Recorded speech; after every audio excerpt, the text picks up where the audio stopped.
Hello, everyone. If you like what I'm doing here, please consider subscribing, liking, and commenting. It would really help the channel out quite a bit. Thank you very much.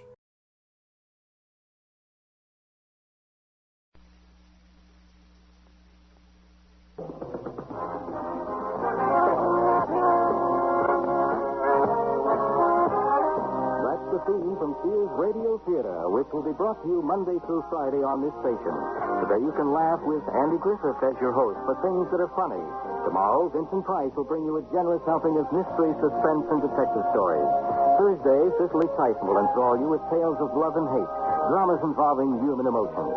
Friday, Richard Widmark will host tales of adventure in outer space, under the sea, anywhere there is adventure. And on Monday, you'll hear stories of the Golden West and the West we know today with Lorne Green as your host. The Sears Radio Theater will begin after this message from your local station.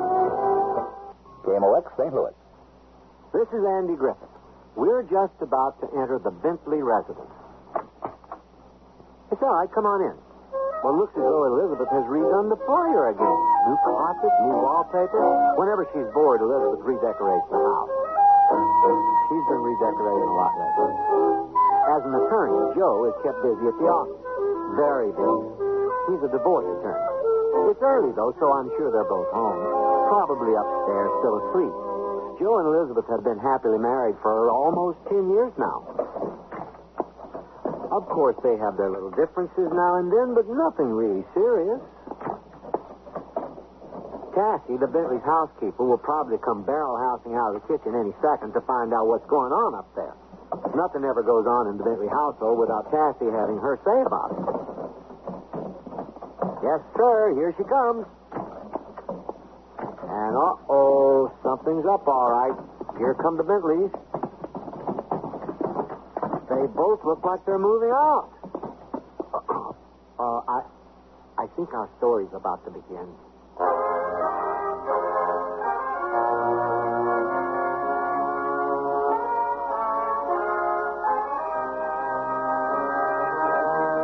Sears Radio Theater, a new adventure in radio listening. Brought to you 5 nights a week by Sears Roebuck and Company. Sears, where America shops. Your host, Lorne Green. I'll bring you stories of the Old West and the New. Andy Griffith with a look at the funny side of life. Vincent Price with tales of mystery and suspense. Cicely Tyson with stories about love, hate, and religious things. Richard Widmark. I'll bring you stories of pure adventure. 5 nights of exceptional entertainment every week. Brought to you in Elliott Lewis production of the Sears Radio Theater.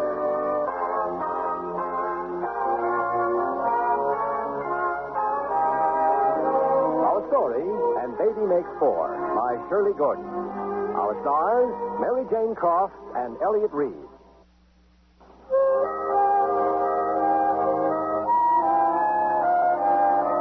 Andy Griffith here. I don't want to get in the way.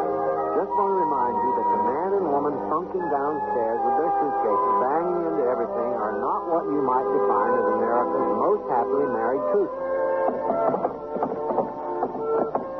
Now, hold on a minute, you two. Who's leaving and who's staying? I'm leaving and he's staying. Look, if you can't even talk without each other, how do you think you're going to get... If Mr. Bentley would be enough of a gentleman to allow me to speak. If Mrs. Bentley would be enough of a lady to allow me to be a gentleman, obviously, as a husband, I should be the one to leave. Listen to him, Cassie. He's just an old-fashioned, gentlemanly male chauvinist. Oh, Here, Cassie, if I get any important calls, this is where you can reach me. Until I find a nice swinging singles apartment. You don't know what it does to me to watch somebody just stand there and let a man get away. He's not leaving me. I'm leaving him. I'll let you know where you can send the rest of my things as soon as I'm settled. Meanwhile, I'll be at the Buckland Hotel. But the reason I became a housekeeper was so I wouldn't have to live alone. The Buckland. Must be some hotel, since everybody's going there.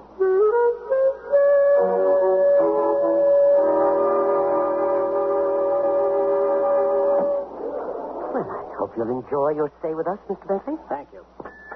Suite 805, Jimmy. The elevator's this way, sir. Thank you. You Excuse me.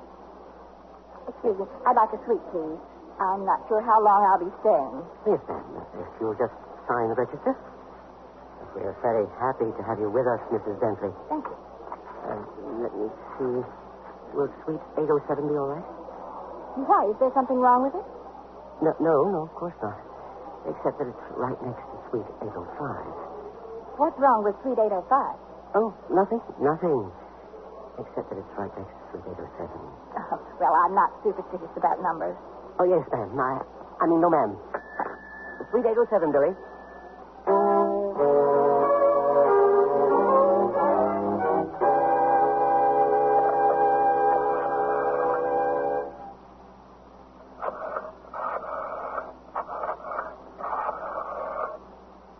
Margot, it's me, the new Elizabeth. Let's have lunch and you'll find out what I mean. You can meet me here at the hotel. You heard me. That's what it's about. Joe and I have finally decided to split. In fact, I've already moved out. What do you care where Joe is, anyway? Well, yes, I suppose he is fair game now, but you could at least wait until the body's lukewarm. Look, on second thought, Margot, I'm not sure about lunch today. I'll call you back.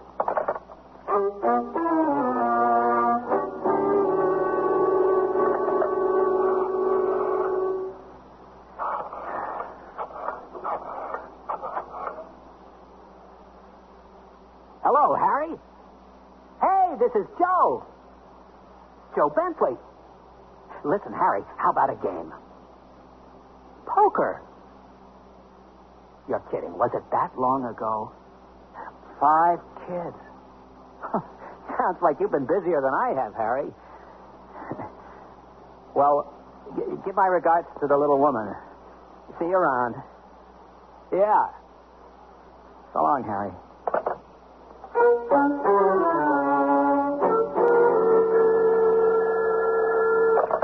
Bentley residence, more or less. Hello, Cassie. I just thought I'd call to find out how things are at the house. Lonesome. What do you think? How are things where you are? Oh, fine. It's a lovely hotel. Yeah? Well, you know the service isn't bad here either. Yes, Cassie, I know. Oh, by the way, have you run into anybody there that you know? No? Why? Oh, I just wondered. You haven't heard anything from Mr. Bentley, have you? No. But if he calls, should I give him a message? Oh, no message. Hmm. I'll talk to you later, Cassie, all right? Sure. I think somebody around here ought to still talk to somebody. Huh. Hello, Mr. Bentley. How did you know it was me, Tassie? You're the only one left. I guess you're wondering how things are here at the house? Oh, well, yeah, I just thought I'd call and... How are things at the house? Quiet. I hear your hotel is lovely. It's okay. Where did you hear that? Oh, somebody else I know is staying there. Oh. Mrs. Bentley hasn't called by any chance, has she? Yep. Is everything all right with her? She's staying in a lovely hotel. Did she... I mean, are there any messages for me? One. Miss Margot Graham called. Margot? You sure she didn't want Mrs. Bentley? Positive. She was very explicit on that point. Huh. Well, okay, thanks. I'll check with you later. I'll be here. Somebody has to stay and look after the goldfish.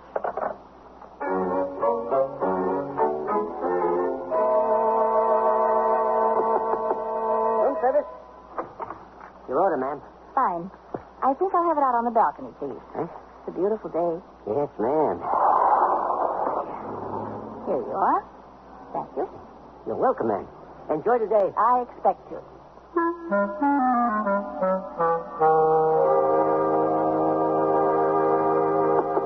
Room service. Come in. Would you like to have your drink out on the balcony, sir? It's a beautiful day. Huh? Oh, yes. Yeah, that'll be fine. There you are, sir. Thanks. Thank you, sir. Enjoy the day.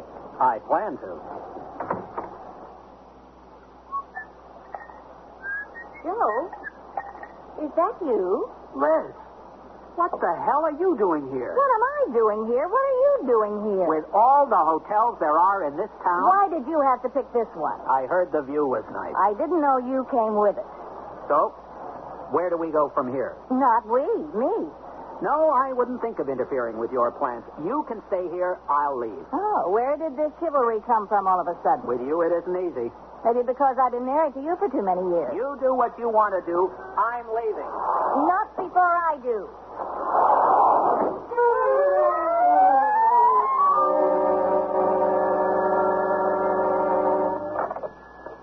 Bentley residence? No, neither one of them's here. Only the residents. Yes, I can take a message for them. What? Would you mind repeating that, please? Funny. I could swear you keep saying that Mr. and Mrs. Bentley are going to have a baby.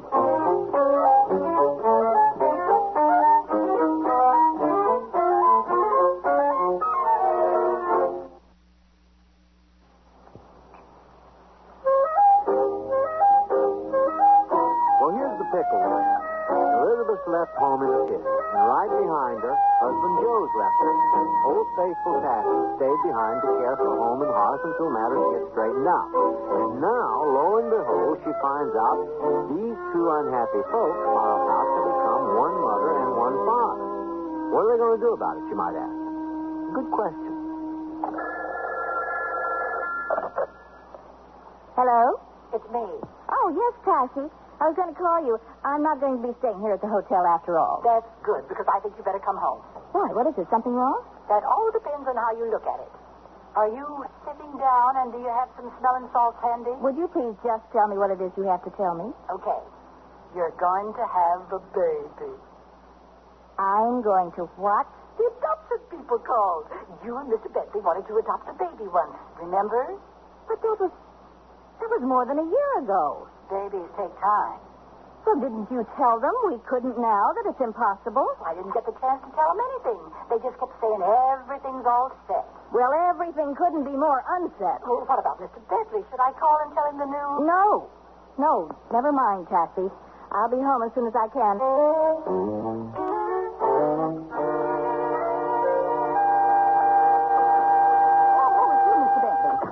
Did you happen to run into Mrs. Bentley by any chance? Yes, I did, by chance. Oh, then she told you.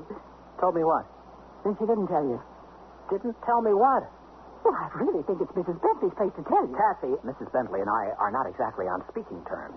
Still, the message was for both of you. What message? About the baby. What baby? Yours. Mine? Right. Run that past me once again, slowly, okay? Okay, but that isn't going to change anything. Someone left a message for Mrs. Bentley and me, right? Right. About a baby? Right. What about a baby? That you've got one. Boy or girl? Boy. Mrs. Bentley and I have a baby boy. Well, not a baby exactly. He's 5 years old, they said. We have a baby boy, 5 years old. Ah, that adoption business we looked into. But that was at least... Over a year ago. The 5-year-old babies take longer. That was when things were different. That was when... You and Mrs. Bentley were on speaking terms. Yes, right. I hope you explained that to them. I mean, it's impossible now. What would we do with... A boy, huh? 5 years old? He's a little half and half kid from Vietnam. He's what? You know, the unknown soldier in the... Cassie, I read the GI Overseas Manual. Well, what would Mrs. Bentley and I do with the... You must have told them that you weren't fussy. Well, we weren't. We're not. But the whole thing is out of the question now. Even if he were an all-American kid with red hair, blue eyes, and freckles. And if you didn't explain that to them, you'd better call them right back.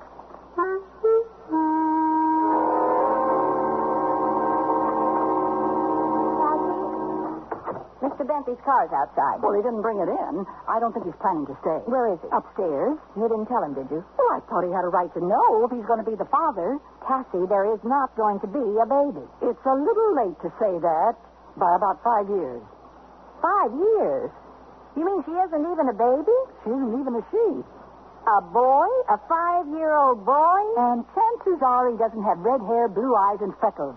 This kid didn't do anything right. Didn't Mr. Bentley tell you to call them back and... Cancel the order? Well, then, tell them we're sorry for any trouble they went to. Too bad the kid went to the trouble of being born. Mr. Bentley and I are not responsible for that. Neither is the kid. All right, I'll call. Or I'll ask Mr. Bentley to call.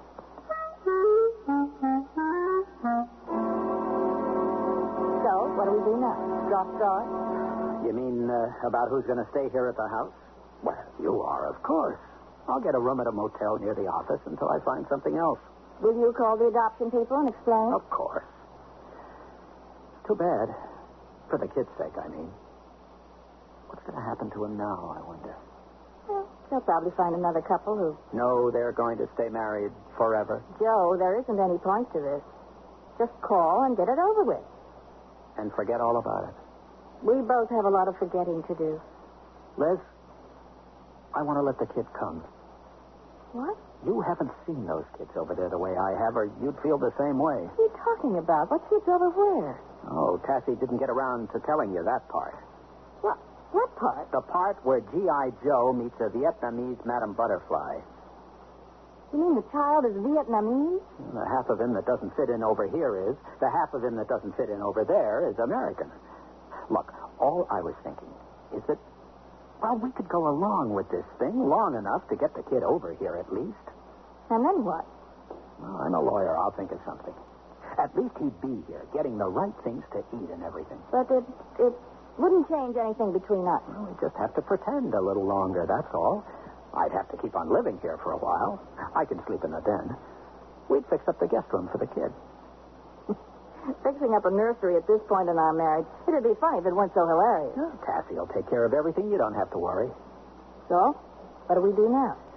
Well, I guess I'd better call and try to find out just when this blessed event is supposed to happen. I'll tell Tassie, since she's the one who'll be going into labor.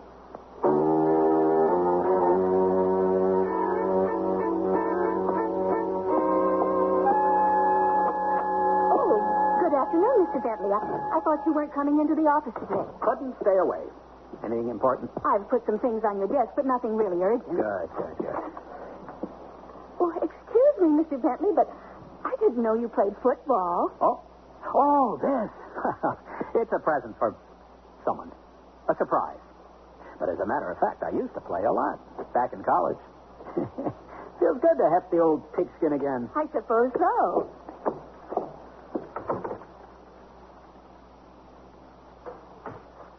Is Mr. Bentley in? Yes. Well, shall I stay here? Never mind. I'm an old friend of the family. 32, 57, 23. May I play, too? Oh, hello, Margot. I'm not bad at intercepting a pass. I wasn't expecting anyone. I told your secretary I wanted to surprise you. I didn't know you were busy. Exercise. You know, these desk jobs. I'm in the mood for a little celebrating. How about taking me out for a drink? Celebrating? Yeah. I'm kind of in the mood myself. I thought you might be. That's why I stopped by. You got a deal. Only, how'd you know? Have you talked to Elizabeth today? As soon as she called me with the news, I couldn't wait to see you. Well, I'm surprised she's spreading it around already. I was delighted to be the first to know. Oh, Lenore, as long as there's nothing urgent, I'm going out for a bit. Be back in about half an hour. Don't rush me. Or so. Yes, sir.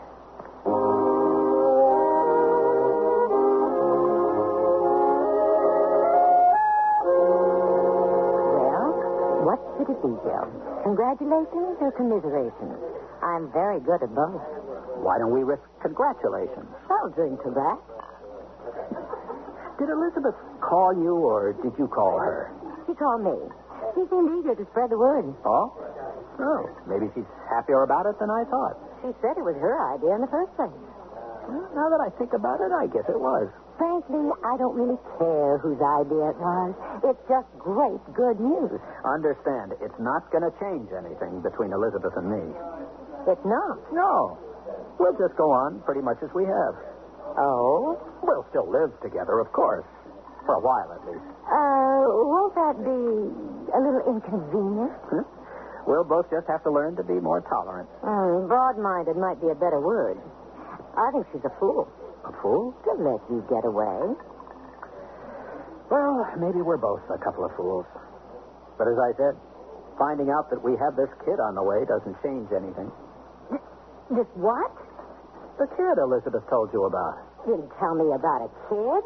When did you? Any time now, it seems. You mean right away? I thought you said Elizabeth called you about all this. What have we been celebrating? I think I'd better get you back to your office. Yeah.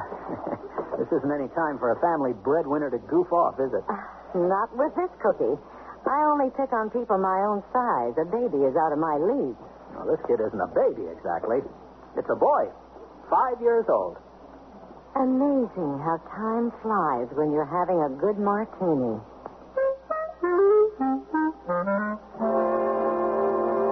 What are you doing lying around? I thought we were going shopping. Oh, you go, Tessie. There's no point in my going. Oh, he's going to be your kid, at least for a while. I had 9 years to get used to being a wife, and I didn't make it. You do the best you can with the shopping, Tessie. I don't feel up to it. And before you go, will you take that picture and put it away someplace out of sight? Your wedding picture? Oh, now, wouldn't it be kind of nice to leave it out just for the kid? So he could feel legitimate for a change. Cassie, Mr. Bentley and I have agreed this child is not going to change a thing between us. Well, then you put the picture away. I'm not going to do all your dirty work for you.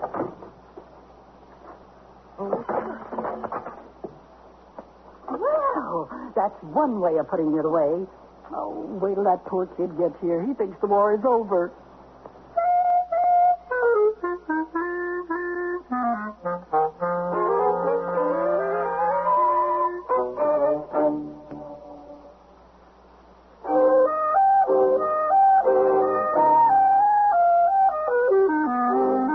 Andy Griffith again with the concluding act of And Baby Makes Four.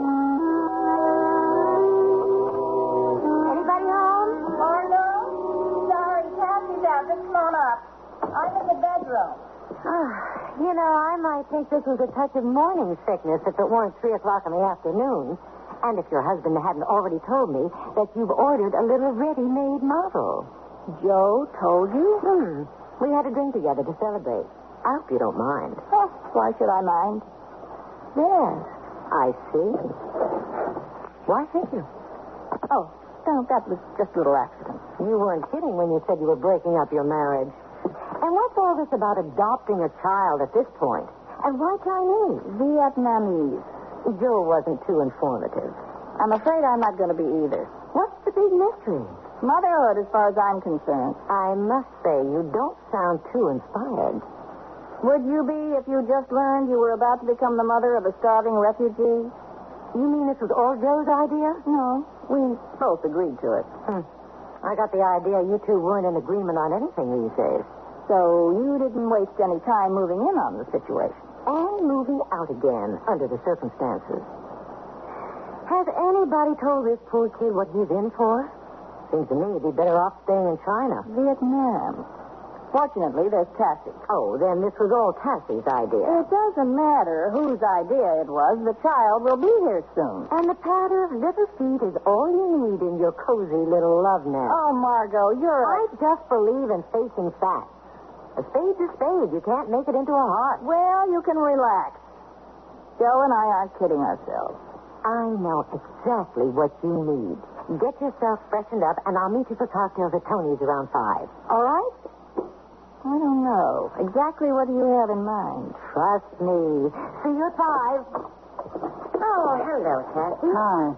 My goodness. It looks as though you bought out the town. Don't forget, Liz. Tony's at 5. Well, how'd the shopping go, Tassie? Look! For heaven's sake! If you had to get so much, you should have had it delivered. I did. The truck will be here tomorrow.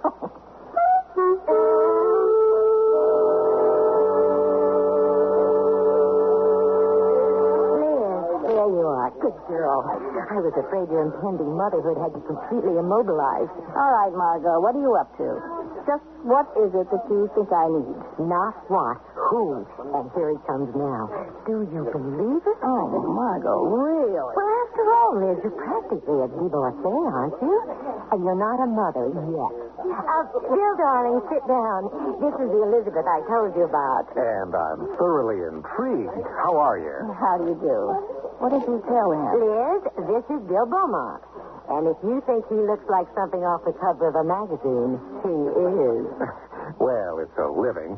But let's not talk about me. Let's talk about you, little mother.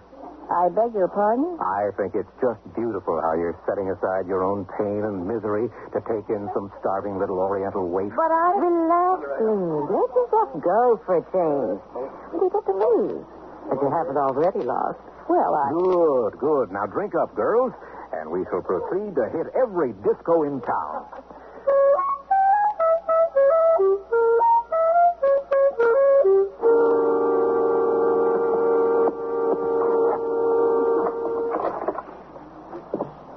Don't want to wake up anybody's husband.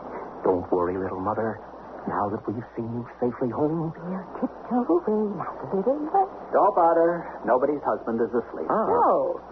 There was no reason for you to wait up for me. I didn't. Oh, did we wake you? Sorry. But it's good to see you, Joe. You look so warm and rumpled in your jammies. I'll tell you what happened, Joe. Margot said your wife needed a little relaxation, so No, this is Bill. He's a model. A model what? Photographer's model. You know, horses, the West.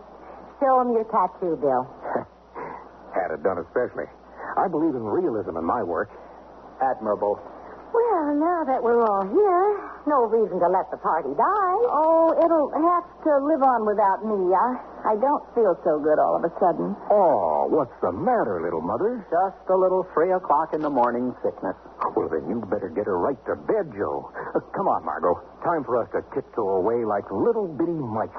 Oh, well, another time, Joe, darling. I'll be seeing you, little mother. Oh, shut up.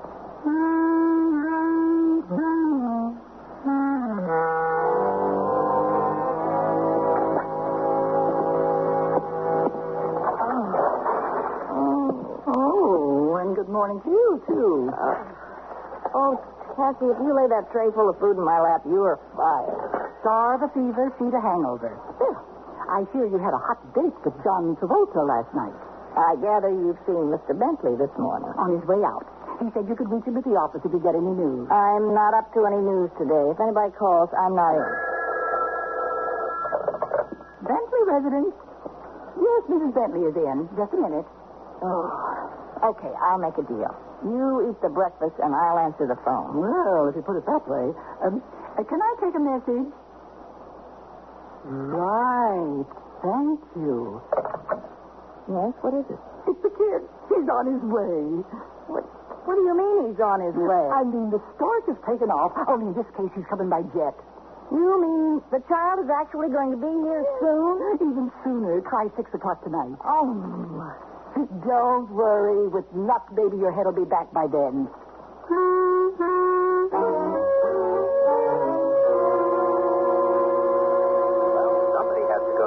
To pick him up, and I think it should be both of us. Why? Why give him the wrong idea right from the start? Look, he's going to be set straight soon enough, but right now, he's a little kid landing in a strange place. He'll need somebody to comfort him, like a mother. Well, he's so young. I don't know how to talk to a 5-year-old kid, especially one that doesn't understand English. Look, I agree. We should both go, but honestly, Joe, I don't think I could make it the way I'm feeling. You picked a great time to go disco hopping. No, I don't think it's a hangover. It's like flu or something. Anything that gives you an out, right? Well, there's still a few hours. Maybe I'll feel better by then. Maybe you'd better feel better by then. Oh. No, don't look at me. I'm the home front welcome committee. I'll have the hot meal and the warm bed ready. I can't do everything. But, Cassie, I just feel awful. For you, I have in mind a cold shower. Did he sleep? Almost before his head hit the pillow. Poor little guy. I don't think he knows what's happening. I'm still working on it myself. What did he do when he first came off the plane and saw you? Started to cry. I never stopped. Until I gave him a lollipop to suck on. You know, I've been wondering about that. How'd you happen to have a lollipop in your pocket? I've been trying to quit smoking. Oh, that's right. I forgot. How you doing? Please. Maybe the kid will help you quit. I mean, you'll be too busy playing football. Maybe. Only I can't count on the kid as a permanent solution. You keep forgetting that, Cassie. How can I when everybody keeps reminding me? But for the moment, at least, it looks like we're in the parent business. For better or worse. As someone said on another auspicious occasion.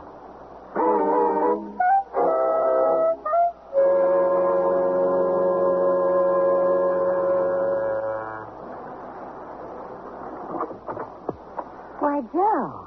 This is a surprise. Come in. Is the bar open? For you, anytime.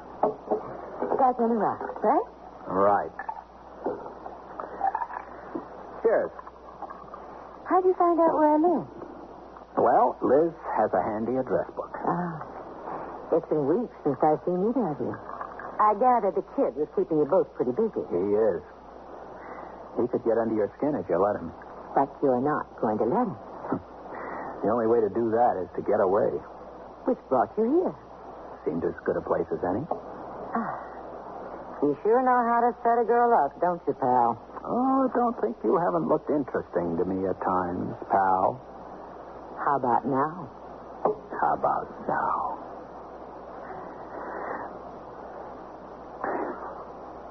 What's the matter? You don't hear me complaining, do you? No, but...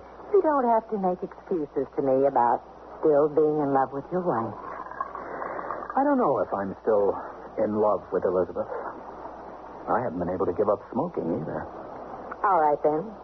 Maybe it's just your new father image getting in the way. I have to admit that Joey keeps popping into my head. Joey? A Joe Jr.? Oh, you really are asking for it, aren't you? Oh, it's not for me. It's for the G.I. Joe who started him on his way. And how's Elizabeth taking to little Joe Jr.? I don't know. You'll have to ask her. I think I will.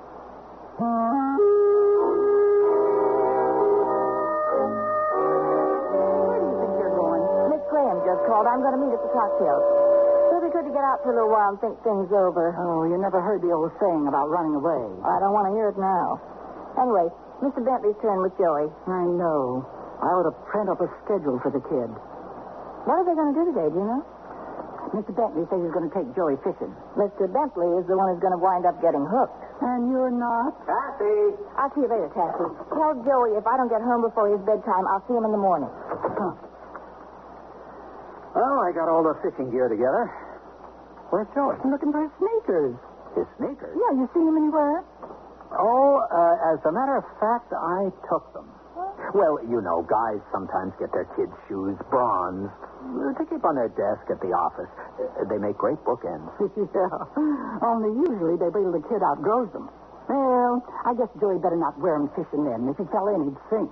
Sorry. Oh, it's all right. He wants to wear his cowboy boots anyway. I'll buy him a new pair of sneakers tomorrow. They make great pencil holders, too.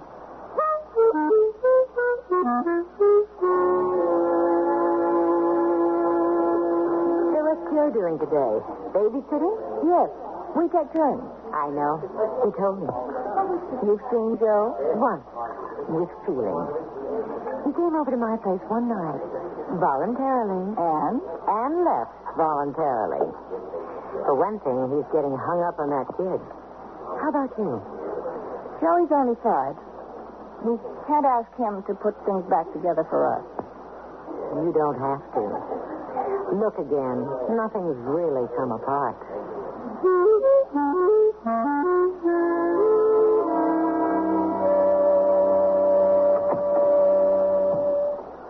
Where's Joey? Gone to bed. Joe, I've done some serious thinking. So have I. I want to keep... Well, what are we going to have? A custody battle? I mean it, Joe. So do I. Well, then I guess that's what we're going to have. But I'll win. I'm the mother. Oh, no. Things have changed. You better get yourself a good lawyer. I already have one. Liz, are you sure it isn't just Joey coming into our life and... No, I'm sure. I found out you're a habit I don't want to break. Like smoking? Pardon me, but I could have told you that in the first place and saved you all that trouble. Kathy, please. And Joe, I guess now's the time to tell you something else. What? That morning after sickness I had, I went to the doctor for it. The doctor? How do you think Joey's going to feel about a little brother or sister? I think Joey's gonna love it. Nothing like getting the ball rolling in the right direction.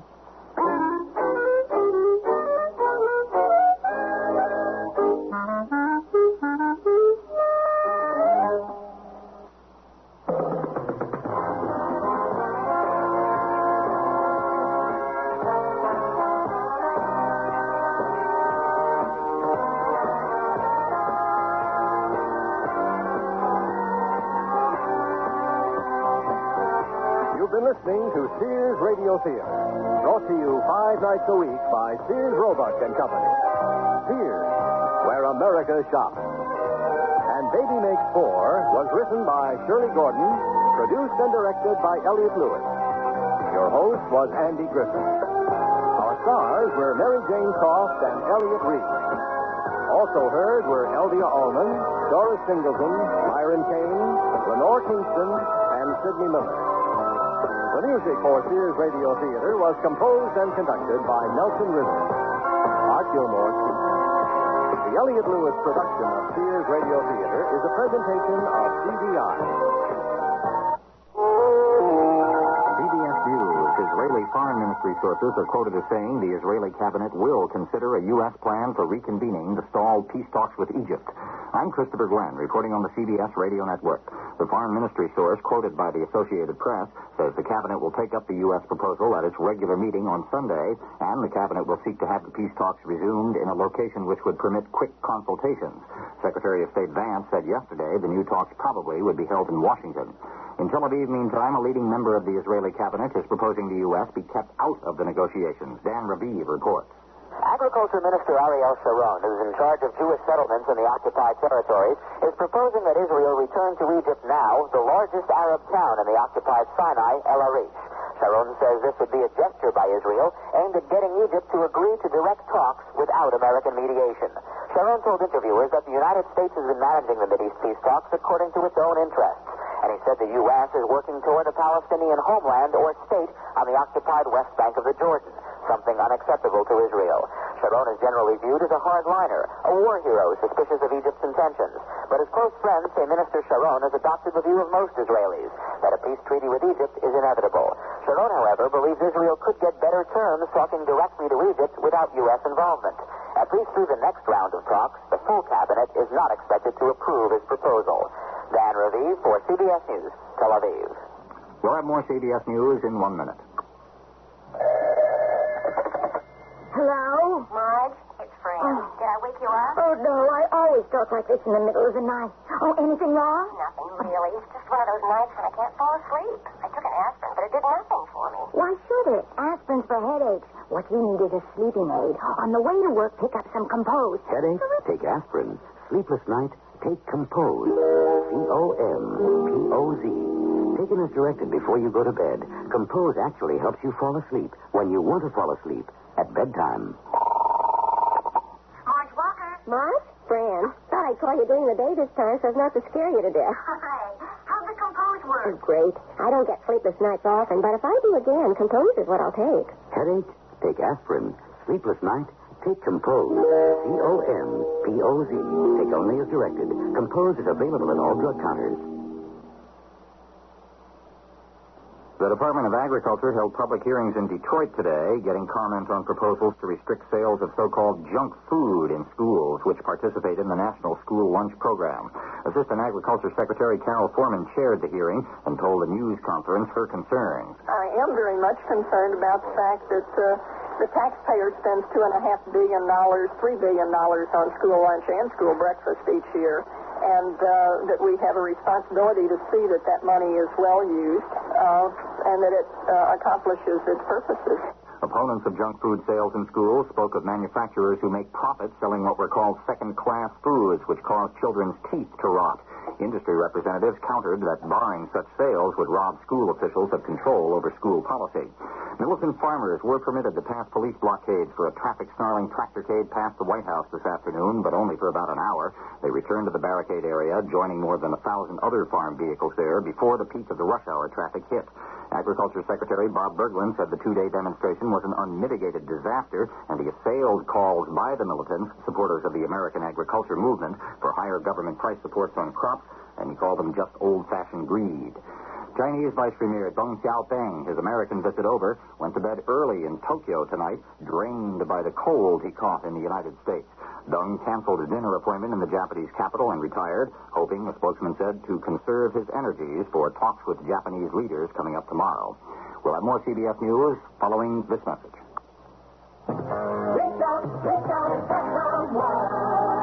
I know my friend Marge so well that if she happens to call early in the morning, I know exactly what she's going to say. She'll say, I hope I didn't wake you. Sally, I hope I didn't wake you. She'll say, but I had to talk to you. But I had to talk to you. She'll say, my boyfriend. My boyfriend and I are into a problem. He wants to disco on reels, and my ankles just can't take it. But he won't go near a regular dance floor now that he's discovered skates. Sally, I feel better just telling you about it. Then she'll say, I haven't even asked how you are. I haven't even asked how you are. Well, next time. Thanks, Sally. I'll speak to you soon. Bye. That's my friend Marge. And as well as I know her is how much I love her. Dial direct state to state without operator assistance and save 60% before 8 in the morning and evenings after 11, except Alaska and Hawaii. The Bell System. 4 government agencies have agreed on ways to identify cancer-causing substances. That move is described as a major step toward unifying the government's overall approach to dealing with cancer problems. Researchers at the Roswell Park Memorial Institute in Buffalo, New York, meantime, say they've gotten very encouraging results with a new vaccine, which seems to improve the survival chances of people who have had lung cancer surgery. I'm Christopher Glenn, CBS News. Good evening. I'm Jackson Kane, KMOX Radio News. Former Missouri House Speaker Richard Rabbitt, rejected in an appeal to the U.S. Supreme Court for a new trial, has been sentenced to 4 years in prison, a $7,000 fine, and 5 years probation. Rabbitt was convicted of corruption in office. Aldermanic races in St. Louis City's even-numbered wards today, and in many parts of St. Louis and St. Charles County, voters decided on taxes and school bonds, and some results are in from St. Charles County. Orchard Farm R5 School District passed a bond issue on their 15th try. The Wentzville R4 School District passed an almost $2 million bond issue to finance additions to 2 new schools. Jefferson County, Crystal City narrowly passed a $795,000 bond issue in addition to an elementary school. And in Jefferson County, Water District Number 1 approved a $250,000 bond issue, 3-1, for new buildings. A 22-year-old Cahokia, Illinois man who faces the death penalty has pleaded guilty to murder and 4 counts of attempted murder in the holdup at the State Park Cafe. The trial of Eugene Walker, Jr. had to be delayed until Tuesday because Walker's 5th attorney refused to represent him. Unemployment benefits for some people are now subject to state and federal income tax. The Missouri Division of Employment Security said they doesn't mean much change to government, but they do say the cost of their operation will go up. An agency spokesman said benefits were exempted from taxes prior to January the 1st. Cloudy weather with occasional light snow tonight, little or no accumulation, colder by morning, low 10 to 15. Clearing Wednesday with a high near 30, increasing cloudiness Wednesday night, low near 10. We have a chance for snow Thursday with a high in the 20s. Right now in the St. Louis metropolitan area, cloudy skies, barometric pressure falling, 29.92. Southeast winds at 5, humidity 78%, and we have 31 degrees.